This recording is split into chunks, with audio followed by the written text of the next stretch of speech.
মা বাবার সেবা না করলে যেরকম হাসরের ময়দানে আল্লাহ সন্তানদেরকে প্রশ্নবিদ্ধ করবে, ঠিক তেমনি ভাবে 10টা সন্তানকে যদি মা বাবা এক চোখে না তাকায়, সেজন্য মা বাবাকে আল্লাহ কাঠগড়ায় দাঁড় করায় দিবে।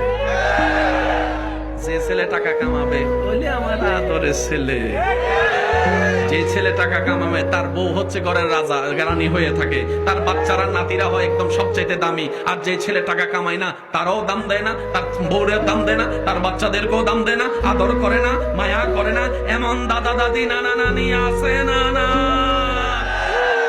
আসরের ময়দানে আল্লাহ। কথা বলেন, কথা বলেন। কারণ আল্লাহ সবার জন্য, বলেন আল্লাহ সবার জন্য। মা বাবাকে জিজ্ঞেস করবে, সন্তানকে জিজ্ঞেস করবে, আলাদা আলাদা প্রশ্ন। সন্তানকে বলবে মা বাবার সেবা কি করছিস ক, মা বাবাকে জিজ্ঞেস করবে সন্তানের দায়িত্ব কি পালন করছিস ক।